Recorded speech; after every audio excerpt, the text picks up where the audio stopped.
to Agric Economy on ARSN Television, Abuja, Nigeria. I am Khadija Oluwatoyin Amin. Today on the program, we shall be taking a look at the impact of climate-smart agriculture on the economy. We know how it is on the program. We're going to bring in our guests, but before then, we'll take you through what climate change is and of what relation it is to agriculture. After then, we'll bring in our guests. Stay tuned. The interaction and exposure between climate-related hazard, frequency and intensity of occurrence and trend. Human system result in climate-related risks, resulting in loss of livelihood and food insecurity, particularly in the rural area.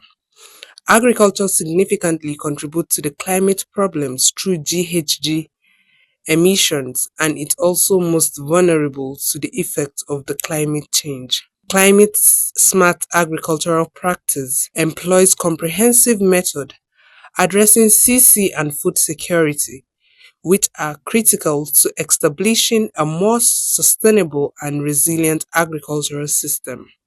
Therefore, many studies have explored the factors that promote and inhibit farmers' decision to adopt CARBs. These studies have focused on individual and household factors. Like I said, it's Agric Economy on ARSN Television, Abuja, Nigeria, and this episode we shall be taking a look at the impact of climate smart agriculture on the economy. And to discuss this with us is an agric economist and of course a farmer who has been shedding more light on different topics here on this program. Welcome to the program, sir. Thank you for having me. Yes, we know that climate change is, of course, to some people, is something that we cannot change. To others, they tell you there's human factors that are causing it. Both put together, we understand that whether we like it or not, the business of agriculture has to continue. Yes. Of what correlation are they to each other? Climate change is very vital to agriculture because the element of agriculture has to do with the climate. If you look at rainfall, if you look at wind conditions, if you look at excessive heat, if you look at drought and others, they are effects of climate change, and they have a direct correlation with agriculture, because when the condition is adverse, definitely it will affect agriculture in an adverse manner. And when the condition is temperate and or is according to plan, it will help agriculture to improve on its yield, and it will ensure bumper harvest. That is why the effect of climate change on agriculture cannot be overemphasized.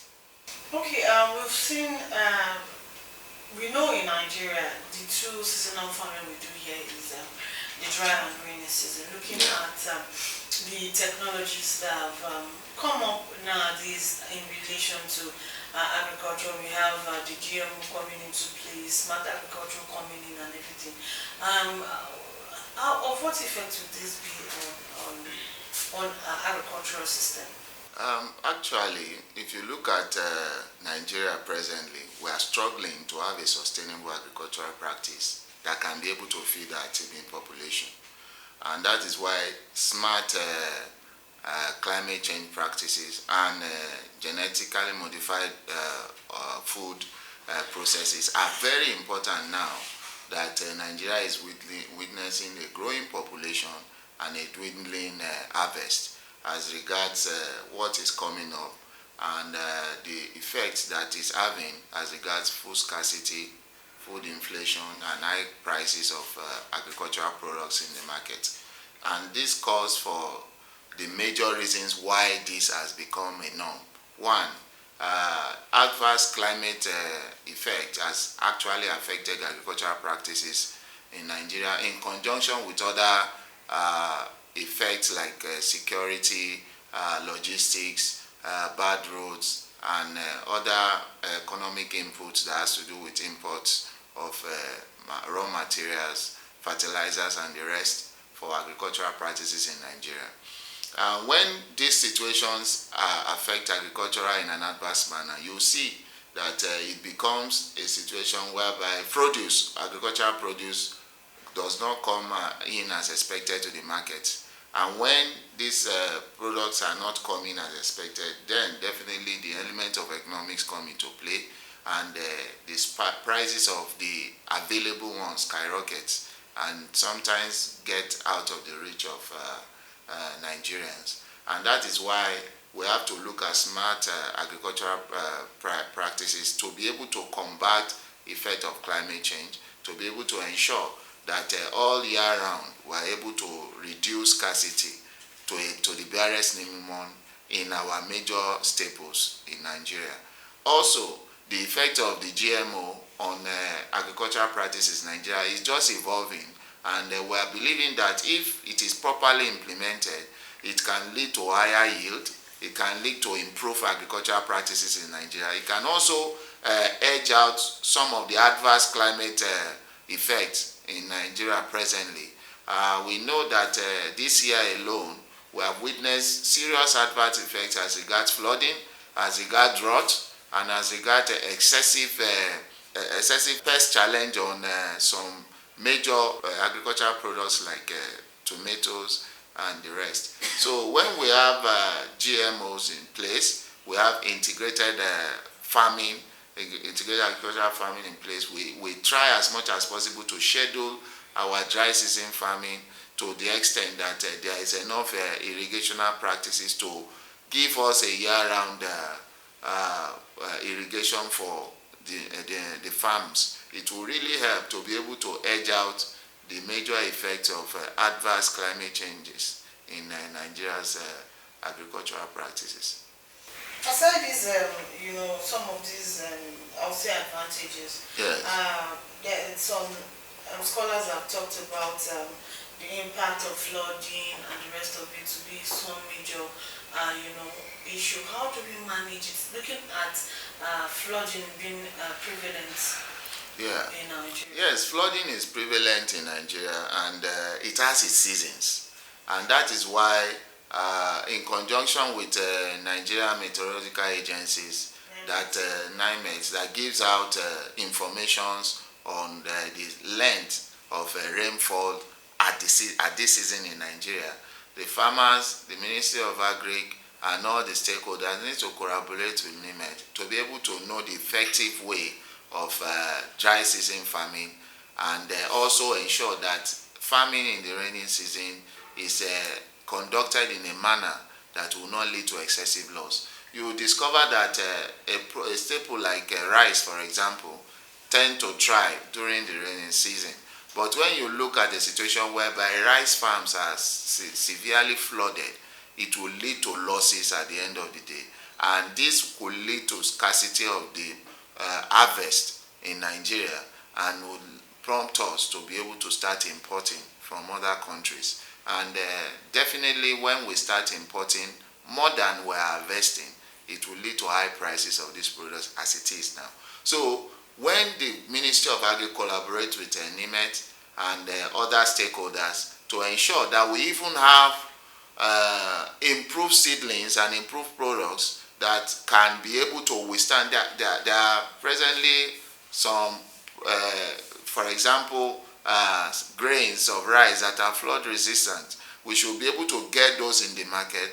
We should be able to ensure that farmers know how to adequately cultivate them to be able to withstand expected flood in the seasons that it comes. Another issue is effective drainage system along our major farm roads. When we have effective drainage system, it will also help us to be able to edge out continuous flooding on the farms, because when flood comes and it has an outlet to be able to go, it will not stay for too long, and it will not destroy farm produce. So if we have also very good drains around our farming communities to be able to drain the floods as they come, it will also help us to be able to retain the crops that have been planted on the farmland to a large extent. We'll discover that most of the times now in the past 5-6 years, when this flooding comes, they tend to stay on the farmlands for more than 1 week, 2 weeks, and in this process destroy almost 70 or 80% of the crops because of that length of stay. But if we have good drains, it will be able to ease out the water channel, recycle it in some cases, and also help to be able to plow it back for good irrigation purposes. Nigeria also have a challenge with neighboring countries as regards control of the dams. And the dams in neighboring countries like Cameroon and Niger need to be controlled in collaboration with Nigeria, to the extent that when these dams are opened by reason of controlling excessive water, it will not form an adverse condition on Nigeria's farmlands to the extent that it will destroy our crops. So flooding, we know, normally comes annually, but there are ways and means, just like I've stated, that we can use to mitigate it to the extent that it will not cause irreparable losses to our farmers when it comes. You've talked about flooding to be one of these, we have seasons where pests, some certain diseases affect some crops. How can we mitigate this effect? Because the truth is, the federal government, as of last week, came out to also assure Nigerians that the GM crops, the GM foods are safe, and give all this assurance they can give through all the agencies under the ministry that's concerned under the Ministry of Agriculture. Now, some of these crops, like the BT cowpeas, are being sold in some markets. Yes. We talked about, and this BT cowpea has pest resistance. Yes. What do you think will be done differently in this area to ensure that those in the grassroots actually get this product? Now, the issue of control of pests in Nigeria dates back to years, and it also dates back to old farming practices that we have in almost all the parts of Nigeria. Some of our farmers are indigenous to the extent that they stick to some farming practices, stick to some kind of seedlings to a large extent, and are always suspicious or cautious about improved seedlings or the ones that have been improved in the lab. And these are part of the things that sensitization needs to take place, even down to the grassroots. Apart from sensitization taking place down to the grassroots, the Federal Ministry of Agric, in collaboration with other stakeholders, also need to lure these farmers to be able to embrace these improved seedlings to the extent that they will be able to plant it in their farms to ward off these pest-resistant seedlings. How can they encourage them? One of the major ways they can encourage them is to, one, bring out these seedlings in the first 2 or 3 years free to farmers to be able to test it, to be able to see how far it can go. And when the farmers have started appreciating it, then they can now start applying prices to it gradually, so that the farmers, having appreciated it the first 2-3 years, they will now be able to start buying it, and also it will also lead to continuous improved yields, and it will also reduce pest invested cowpeas, for example, and other crops, and it will make food products available in the market. So when a situation whereby the farmers do not want to embrace this, based on maybe financial inputs that comes to it, or financial challenges, or based on the deep-seated ways of doing things that they know, will not bode well for Nigeria on the long run. And that is why the ministry with other stakeholders need to encourage the farmers by giving these improved seedlings to them in the first instances free of charge, so that they can practice, use it, and see the effect of it, so that after it has been embraced, then they can now go ahead and start selling it to the farmers, and also ensure that apart from that, they monitor the growth of these crops. Even if it is pest resistant, there could be other challenges where the Ministry of Agric need to come in with its experts to ensure that any other challenge that can arise during the growth stage of these farm crops are also nipped in the bud before it blossoms and is ready for harvest. All right, before it blossoms and ready for harvest. Quickly, we'll take a break, and when we return, the program continues. Stay tuned.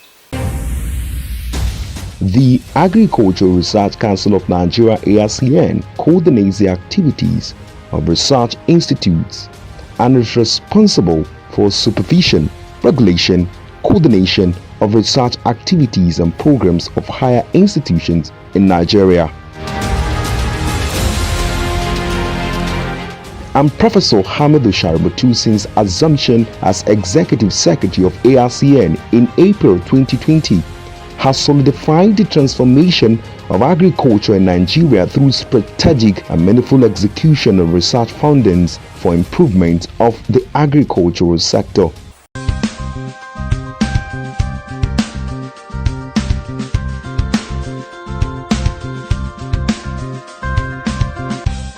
For grains, we have the parabolic solar dryers.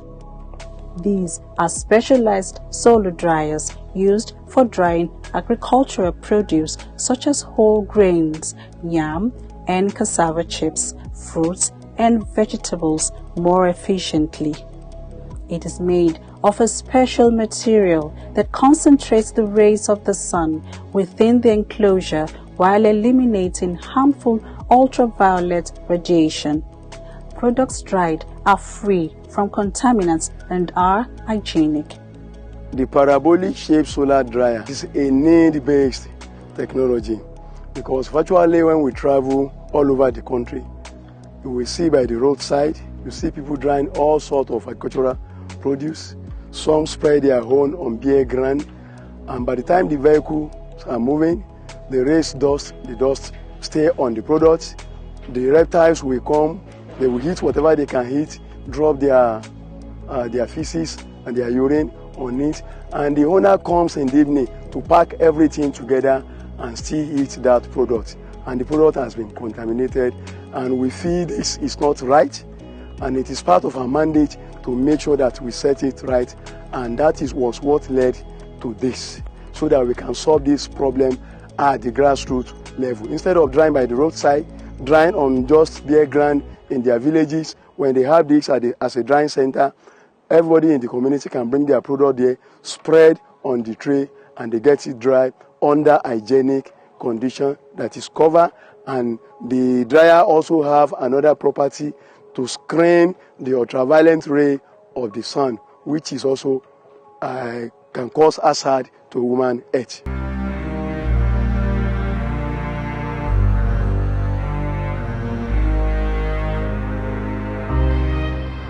Welcome to Federal College of Land Resources Technology, Kuru, Jos, Plateau State.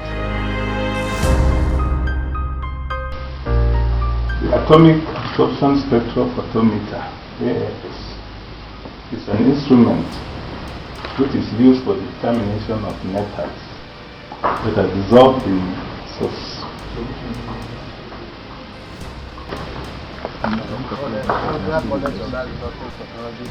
Plantation. Put it like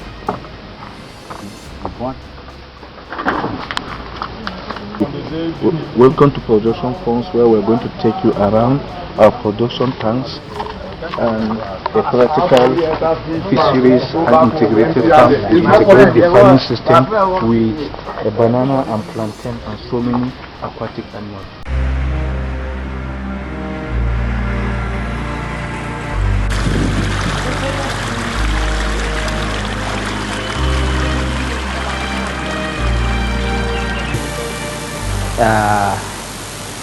Students and the other youths and women within the community. And this, in the aspect of training, we have two aspects of the fisheries and aquaculture. The fisheries aspect is the way to catch a fish, like a processing aspect, the catching aspect, and then when we come to the aquaculture aspect, is the breeding and then the production unit. In every aspect of agriculture sector, you need to have a seed. So the college here, our mandate is to train how to produce a fish seed, that is the fingerlings. And also, not only the fingerling production also, we also aid in producing manpower from different aspects of the community, different communities. Fishery School Baga is a very long it's established in 1978.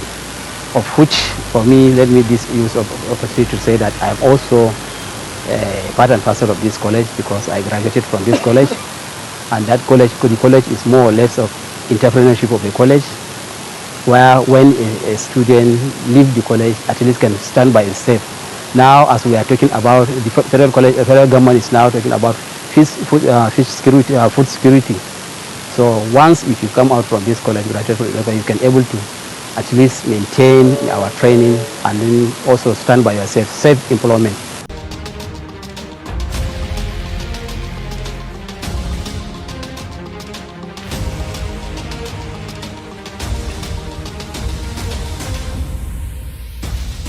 Since then, Professor Shaributu has operated as visionary captain by restoring the council's glory with the first ever agricultural television and radio station in Nigeria, with well-equipped studios parading state-of-the-art equipment.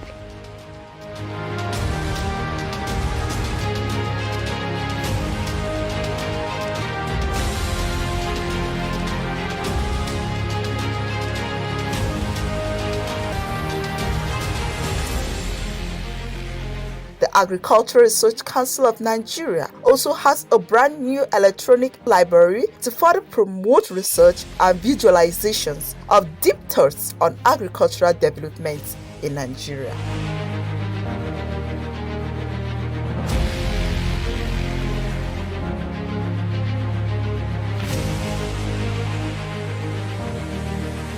The museum, located in the Senator Abdullahi Adamu Center, is an agricultural museum saddled with the responsibility of keeping records of agricultural findings, discoveries, researches for continuity and history purposes. The Agricultural Research Council of Nigeria is wearing a new look under the stewardship of Professor Garba Hamidu Shaributu, who says, "Alone, I am nothing, but together, I am something."